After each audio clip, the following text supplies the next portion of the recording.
Hey y'all, hope you're doing well today.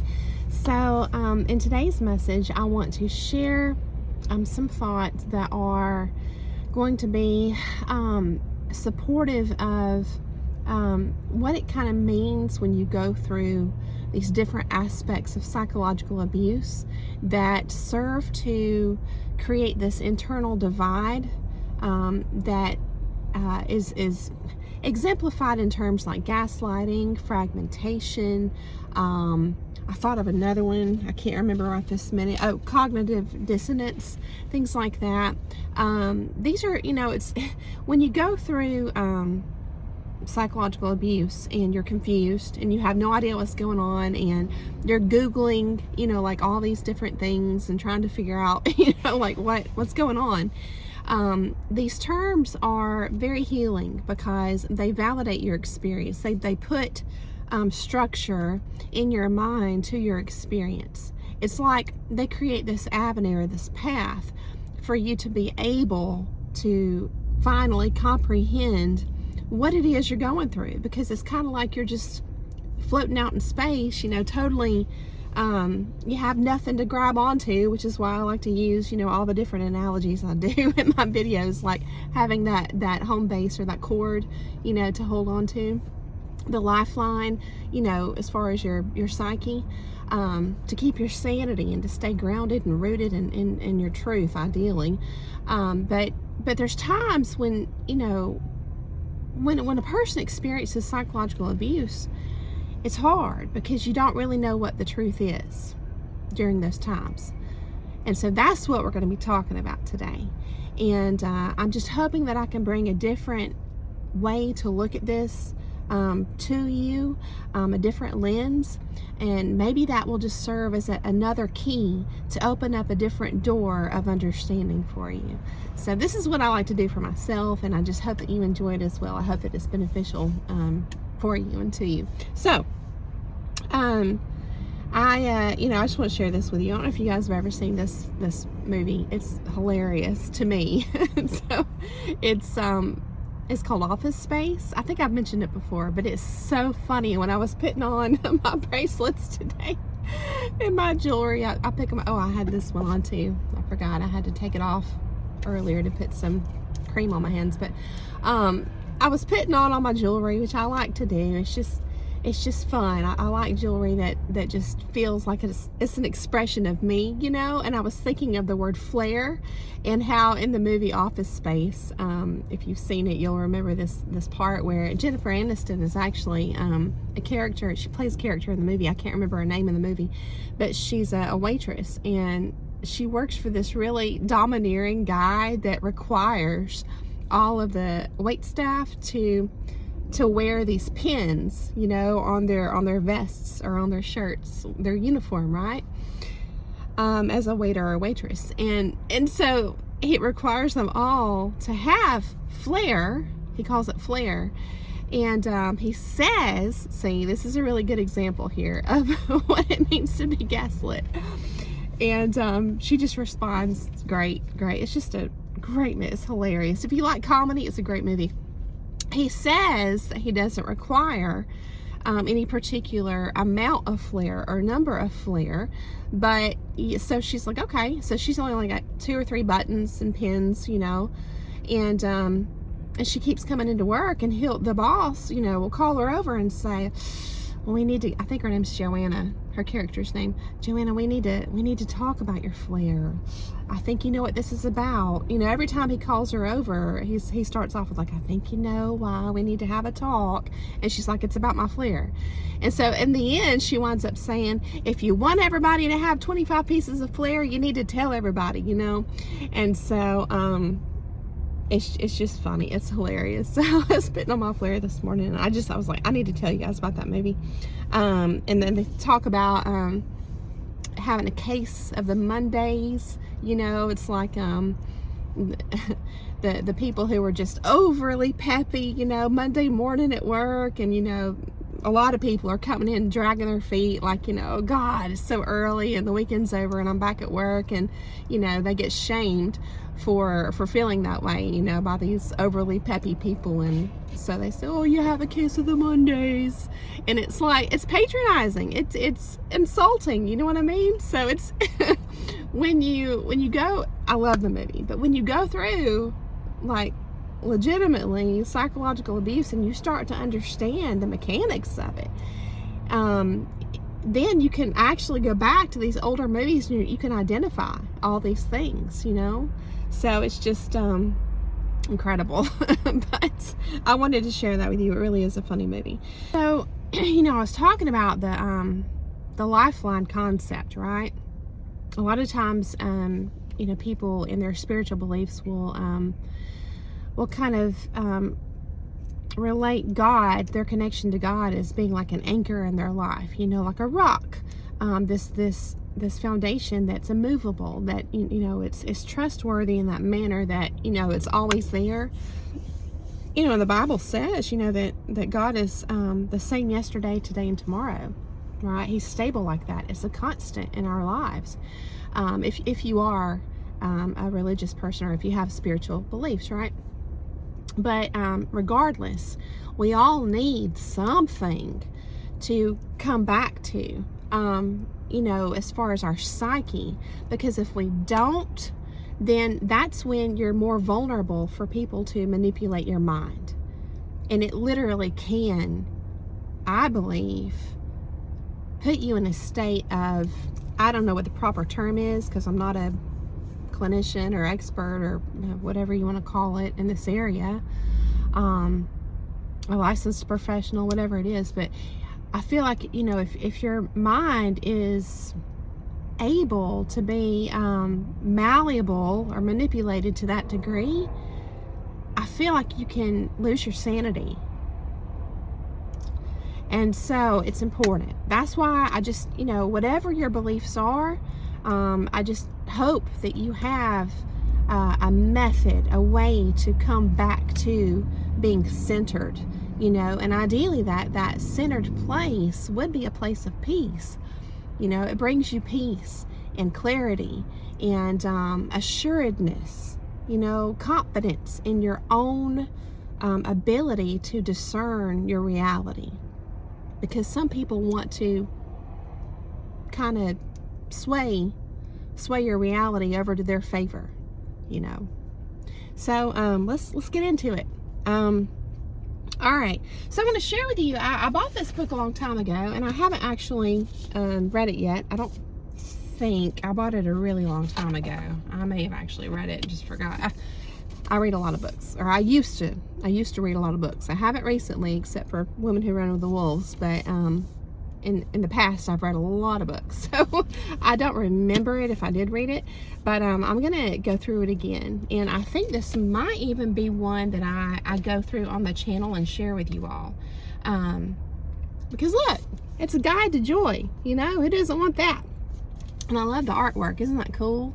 I'm not sure if who this is, but I think there's a lot of you know, gods from different cultures where they, you know, are artistically rendered as having the blue skin, which is pretty interesting. But the art itself is just really beautiful, right? So, but you know, these concepts, you know, regardless of your beliefs. Again, I just want to say this: I've had this is not meant to cast judgment. I'm just making an observation from my own life. I've had different friends throughout my life who, you know, are so attached, which we're going to talk about attachment. You know, it's like there's good attachment, you know, to that line of sanity, right, that we need to hold on to. But then there's other attachment that creates divide amongst people and things like that. So there's healthy attachment, but there's a benefit to looking into the concept of non-attachment, which is a big part of, or a big philosophy regarding, you know, these other different belief structures and systems, right? Religions or whatever. We're going to talk about that. But I think there's benefits regardless of your your spiritual beliefs, because these are like philosophies. It's just all of the research regarding our reality and our place in it, and you know what it means to have peace. That to me is more like philosophy, and it can be applied and useful in everyone's life, regardless of their beliefs. So that's my lens. So but it's a really cool book, and I'm really excited to go through it, or go back through it. And but I wanted to share with you just a little blurb from the inside cover here. All right. It says, a path to achieving absolute well-being from a living master. And it goes, you know, kind of like into an overview of the book. So it says here towards the bottom, the term guru, he notes, means dispeller of darkness, someone who opens the door for you. So I thought that was really interesting. All right, dispelling darkness. And then he goes on to talk about self-transformation, right? And that it means that nothing of the old remains. It is a dimensional shift in the way you perceive and experience life. So when your mind has been messed with and you didn't know, but you were just floating around, just existing in this fog without that lifeline, somehow that got severed, your attachment, your hold on it got severed somehow, and you're floating around, you know, in this fog. When you do finally find your way back, you realize what's going on. You are forever changed. You are transformed.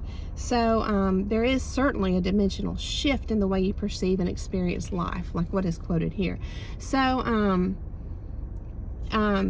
I just wanted to say that. And then it says self-transformation means that nothing of the old remains. It just reminds me of in the Bible when it talks about, you know, putting off the old man, you know, that when you're reborn in the spirit, right? That's what happens there as well. And that's why, again, I say a lot of times when you go through psychological abuse and it changes you and you're transformed forever, it does bring a lot of people to God, you know, or closer if you already, you know, had a spiritual belief.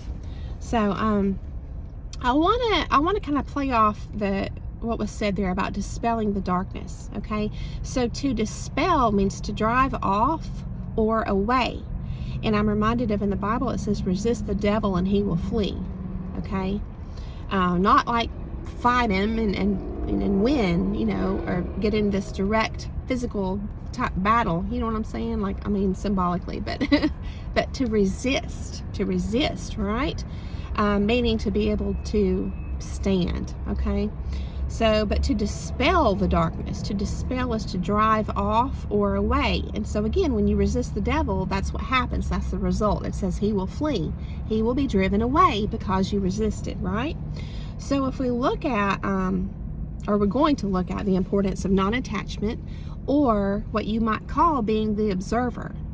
In other words, you're not hooking into everything that happens in your life as happening to you as in the core of who you are. It's like you're separate in that manner. You're behind this spiritual armor. You're safeguarded in that way, in the hidden place.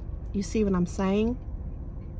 So in that manner, because you're consciously making that choice to be detached in a healthy way, right? Practicing non-attachment, then you're allowing all this stuff to happen, and it's not going to affect you like it would if you were attaching to everything. Because you know what, I'm wearing my shirt that I've talked about forever on my channel. I'm really excited. I thought to wear it today and share with you all, and I'll put the link to the store in the description. But it says emotions, and I like how it's wavy and kind of hard to read. Emotions distort reality. Maybe I'll stand up and get a good shot of it and share a picture at the end. But emotions distort reality. That's what it says. And that's just it. I mean, you know, it's kind of like when we're reactive, we can make some life-changing choices in the heat of the moment, you know. Whether it's from fear or anger or excitement, it doesn't matter. But emotions come and go, okay?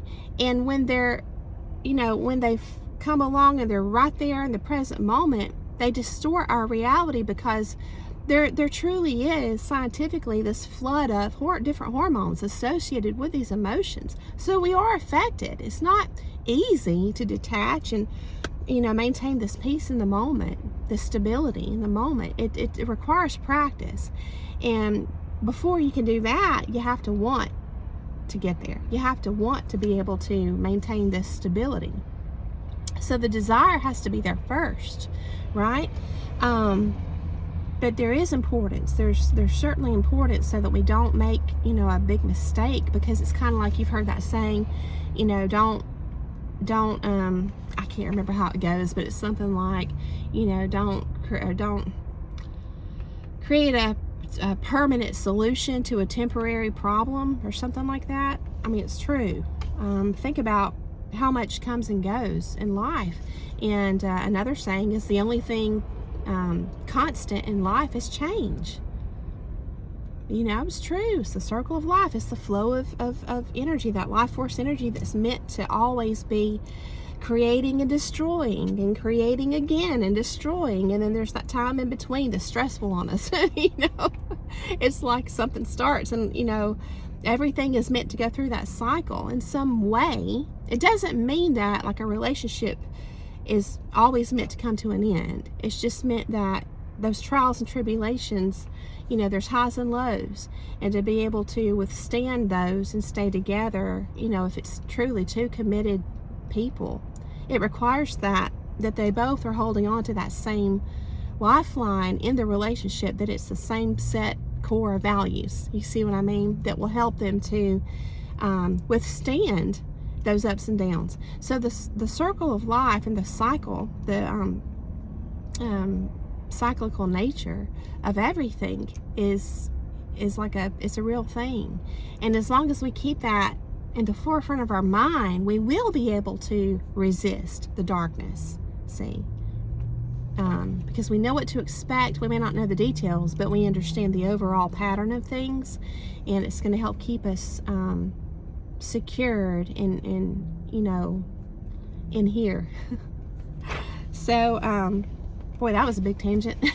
But okay, so yeah, so when you're practicing non-attachment, it really is like the same as when you hear people talking about being the observer. It's the same kind of thing. You know, you're secured back here and you're just kind of watching it all happen.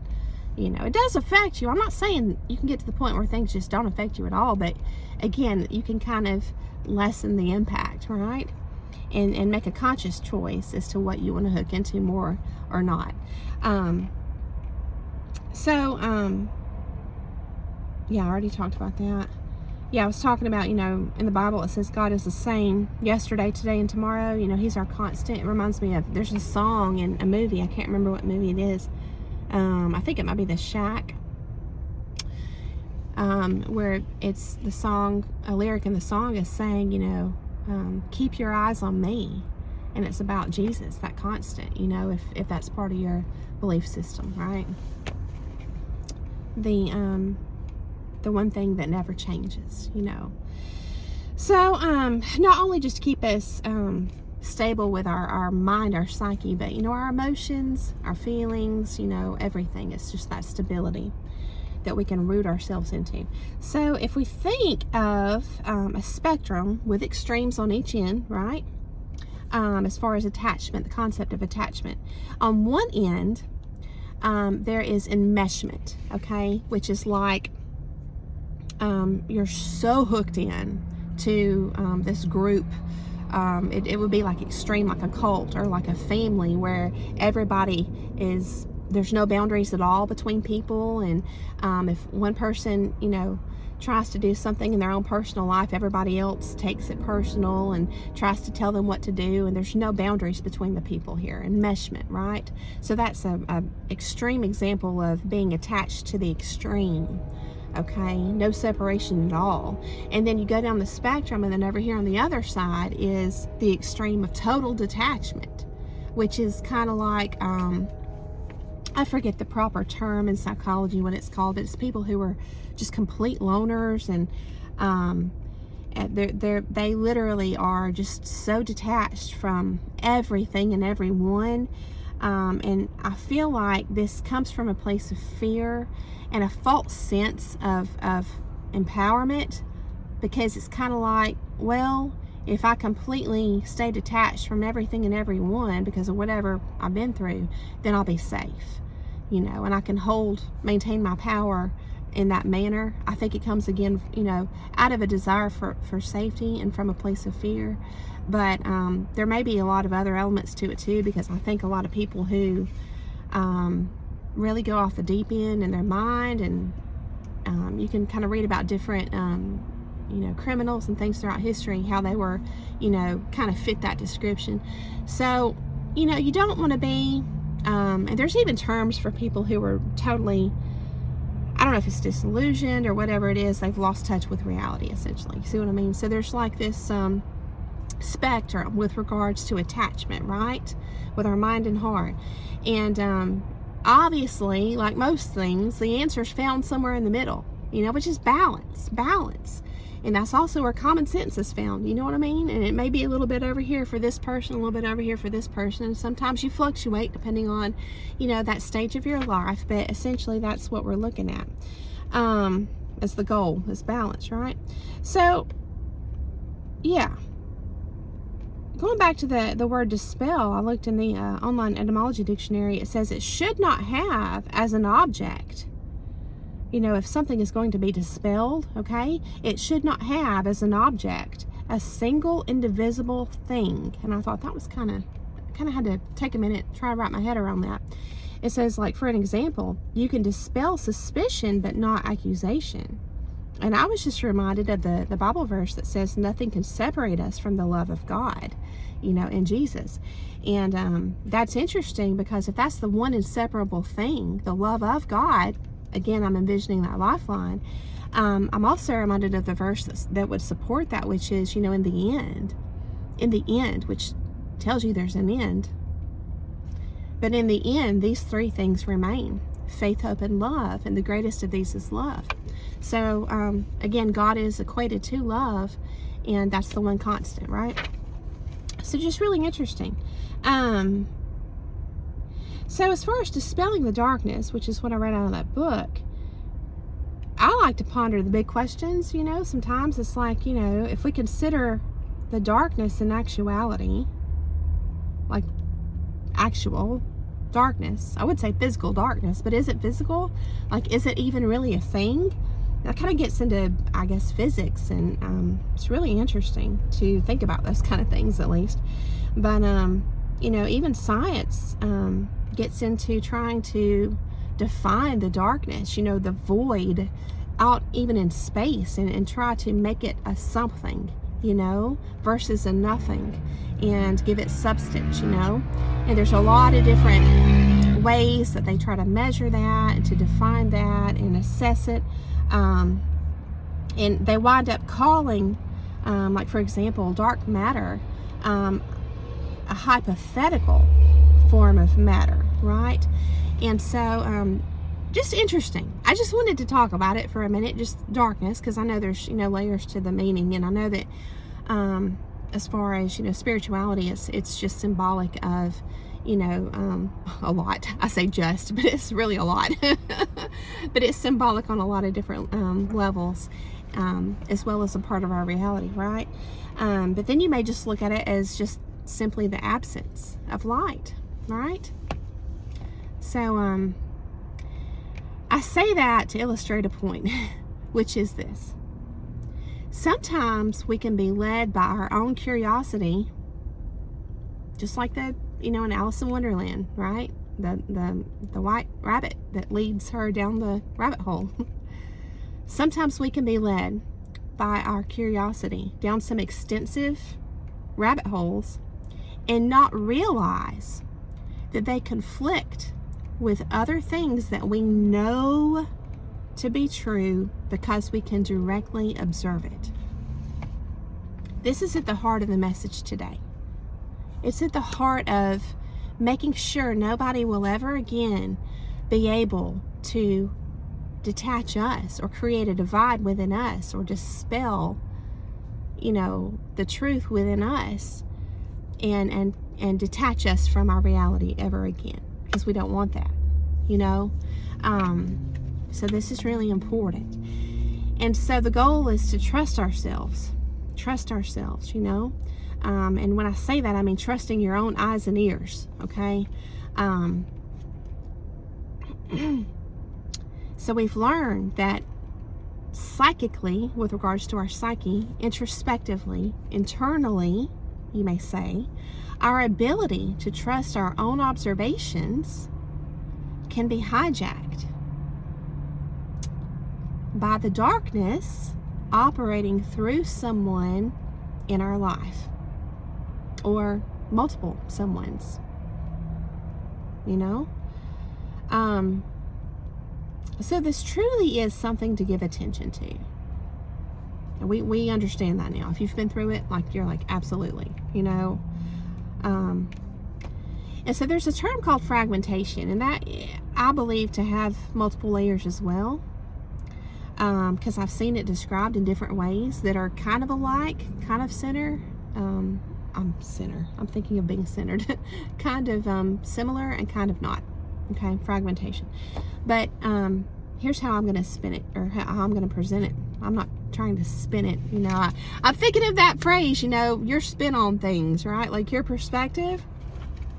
But here's how I'm going to present it to you all, okay? My perspective. We become fragmented, okay, when somebody truly does hijack our ability to trust our own observations, our reality.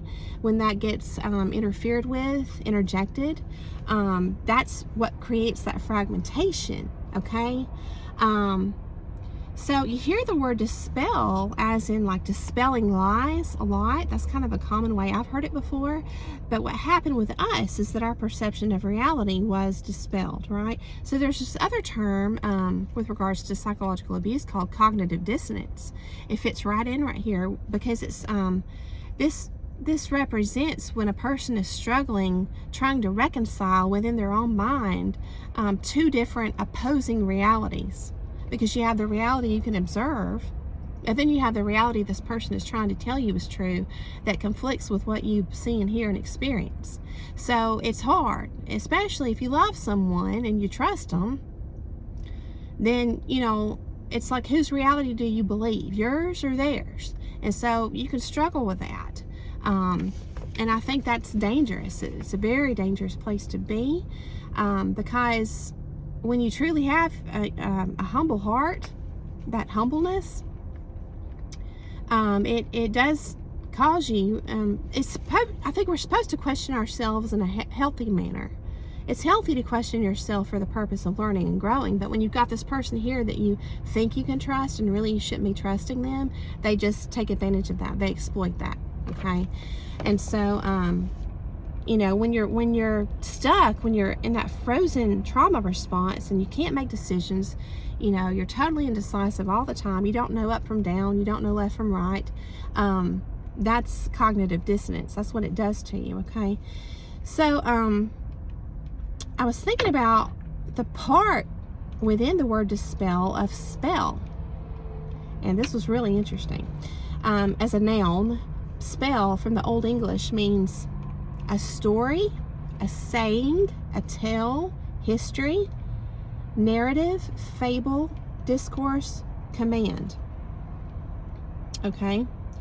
And then in the late Old English, a sermon or religious instruction. So check this out. This next part really it goes right along with what I've said in the past, which is when we do the research into the history of particular words that are kind of important, which you could argue they all are, really. We can see a pattern of the meaning of a word being one thing in the distant past, and how it actually not only evolves and changes, which kind of seems natural, but not only that, we can see a total flip-flop, that it winds up representing the opposite. So I'm going to just keep that in mind as I read this to you, okay? Just look at this transformation. All right, the oldest senses are obsolete. This is from the word spell as a noun from the 1200s. An utterance, something said, a statement, a remark. That was the meaning of spell. But by the 1570s, it meant a set of words with supposed magical or occult powers, incantation, or charm. So you see how it takes the power away from basic language. Transforming the meaning of that word takes the power away from basic language. It's like it's stolen in that manner, this underhanded, slick, subtle, sly manner, so that we don't recognize the power that words, just an utterance, just a remark, something said, the power that actually has. You see how it changes? Because I love how it says, again, by the 1570s, a set of words with supposed magical or occult powers. Just something to think about, And then this was very interesting too. It comes from the Old English spelian, S-P-E-L-I-A-N, which means to take the place of, be substitute for, or represent. So yes, our reality is swapped out for a false reality when we are under the spell of a liar or multiple liars, right? And so the term related to that would be gaslighting with regards to psychological abuse, okay? Or being brainwashed, things like that. So I'm reminded of the Plato, is what I think it's called, Plato's allegory of the cave. So remember that the shadows that these people saw inside the cave, that was their reality, okay? Because the true reality was outside of their enclosure or the cave, and the only way that they even were made aware of it was because of the shadows, right? Which were only visible because of the light source. So you see how it's kind of like this connecting dots, this path, but yet it's like a reflection. I'm thinking of like refracted light, how it's kind of bent, and so there's only pieces, parts that they have access to, and they take that to mean everything, but there's more, and it's like you have to kind of follow it this way. So interesting, right? It truly, I feel like, is some very heavy symbolism in that story. Which, on that note, I was going through some of my grandma's old stuff that I got from her, and I'm going to share some of it here and there with you all, because I actually found some old books that she's got, which are pretty cool. But she had this one old viewfinder, which was popular back when I was a kid, back in the 80s.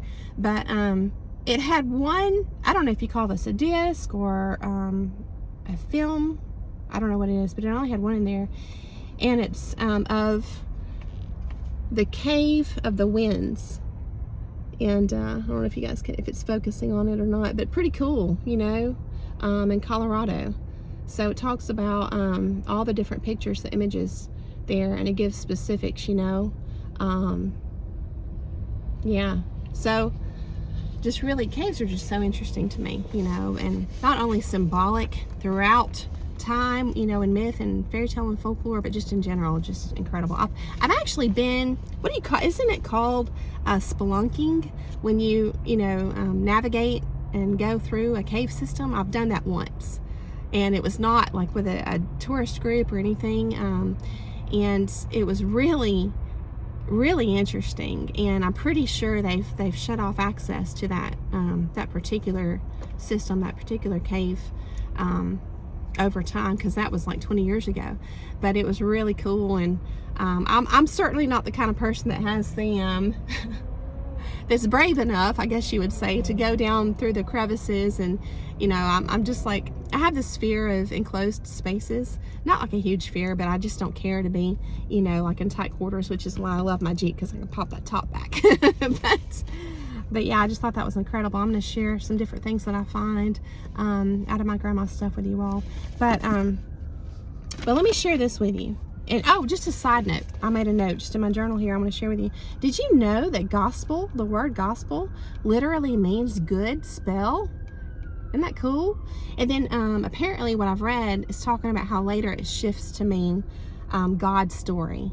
God's story, you know, that's also very cool. But let me share this with you all. And I want you to be thinking about Plato's allegory of the cave, okay, when I read this to you. This is 1 Corinthians chapter 13, verse 12. It says, "For now we see only a reflection as in a mirror. Then we shall see face to face.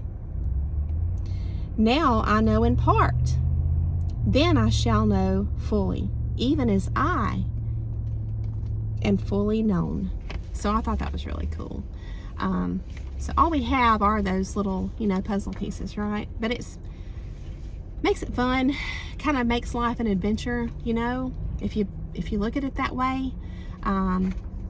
So yeah, it's like this greater truth is recorded, right? Throughout history in different ways. And it's like we have to look for it, okay? But eventually it'll be revealed, which I'm reminded of the meaning of the last book in the Bible, Revelations, right? The great revealing or unveiling. So kind of cool. Anyway, looking at the power of words, If we look at Proverbs chapter 11, verse 9, it says, "A hypocrite with his mouth destroyeth his neighbor, but through knowledge shall the just be delivered." And then different versions say, "Shall the righteous be delivered," right? And then a different version, that was the King James version I read. Or no, maybe that was the New International. I can't remember. I didn't notate it. But the Geneva Bible, which is from the 1500s, I think, switches out the word destroyeth, right? Talking about what happens, you know, with a hypocrite. A hypocrite with his mouth destroyeth his neighbor. Well, it's swapped out for hurteth, you know, hurt. It hurts. And I'm reminded of that saying, "Sticks and stones may break my bones, but words will never hurt me." See how slick that is? And we just kind of attach to that as truth, right? It's just another, it's not true. It's another smoke bomb, you might say. It's another distraction or a false mental stronghold, right? From the enemy. It's a lie. Words are powerful, see? So that's how easily we can be persuaded. That's how easily we can be separated from the truth in our minds, see?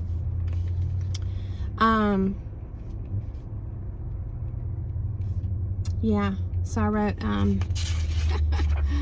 resist the devil and he will flee, like I mentioned earlier, you know. So to resist is to withstand, right?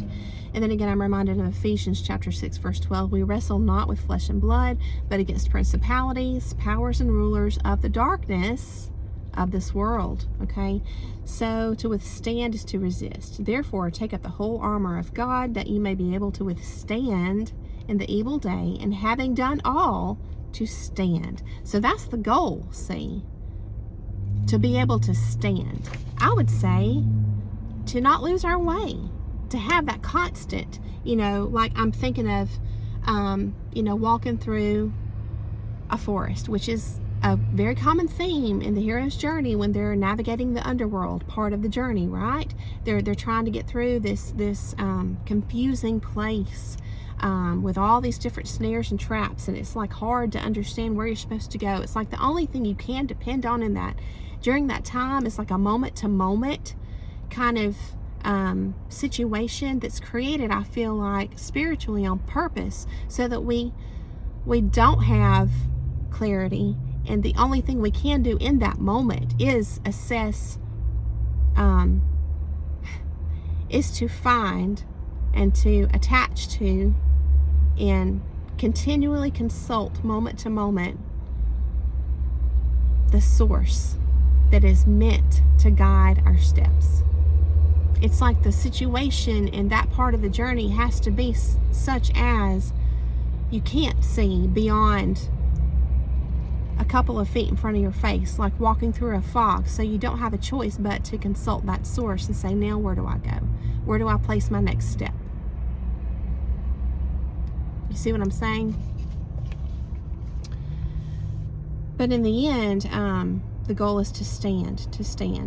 And so I'm thinking of navigating that forest, just covered in fog, and you've got this rope, and you can't even see, but all you can do is just this, and it just takes you the right way,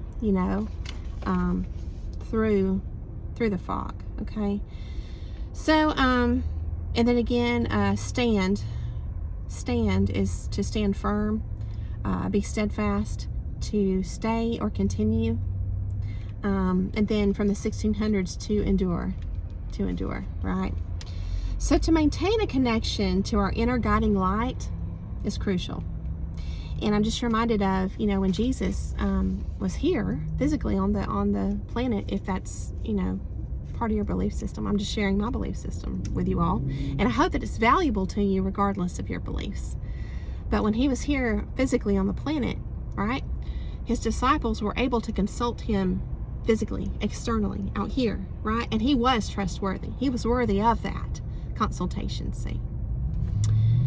And that was their method of what step to take, is to consult externally, right? We can't do that today. If we try to consult externally, we're going to be led astray left and right. So he said, I go away so that the Holy Spirit will come into us, inside of us, and live inside of us. So the consultation for every step that we take needs to come from in here. You see what I'm saying? So that we're not led astray. And so in that way, we are secured internally, and it's like being anchored. And when that happens, it's like everything else can pass by you. It's like the natural result of that is non-attachment, because you're already attached in here, see, to something greater than yourself.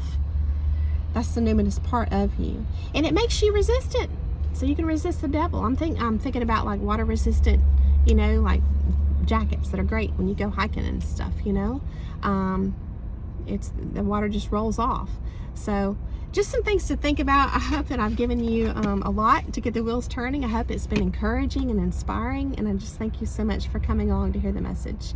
And I hope that you have a beautiful day. I want to share, I'm going to say that to you and look at you. I really do. I hope that you have a beautiful day. I was having, I was reminded of some of the things I found recently. I want to share with you that I want to share different parts of these things with you all. So there's a lot of books that I found with this little viewfinder and the little card that was inside. I haven't even looked at the books that were with this from my grandma, but I found some of my old books too, just like the one I shared with you all today. And there's another one, I don't know if you guys have ever heard of it, called Sophie's World by Justine Gardner, Gardner, Gardner. It's pretty cool. I actually did read that book, and I read it many years ago, and I feel like if I read it today, it'd make a lot more sense. But it was just a book founded on philosophy, and it just kind of rubbed in different philosophies from throughout the ages, all the different famous philosophers, but it had this overarching theme, and I would love to hear from you. If you have read that book, if you have thoughts on it, please drop your thoughts in the comments. I would just so love to hear that. And I want to share with you too, I've never read this book, but I was reminded of it when I was looking at this Plato's Allegory of the Cave, and how I mentioned, how reality is kind of like twisted right now that we're in, and it's like refracted light or bent light. And I was thinking about, a wrinkle, and I was reminded of that famous book, A Wrinkle in Time, and I've never read it, but it's kind of like, let me leave you with this. It's kind of like that. When we find these little, treasures on our quest, if you are a truth seeker and you enjoy research, it's kind of like when you're able to find these different pieces. And I feel like if you're a spiritual person, you're certainly led by the Holy Spirit, because you can get confirmations that well, that's a whole nother video. I won't expand on that right now, but all these different pieces, it's like to see them come together, right? It's kind of like bypassing that refraction, you know, of our reality or the wrinkle in time. It's like it bypasses that, and it just kind of brings it all together, and brings you some clarity with regards to a lot of different things in your research. So I just encourage you to stay on the path, and don't give up no matter where you are in your journey. Just enjoy it. Try to find a way to enjoy it. I know the darkness can be heavy at times, but you're not alone. Even when it feels like you are, you're not. So there are many of us out there, and I just thank you so much again for coming along to hear the message, and I hope that you have a beautiful day, and I'll see you again very soon.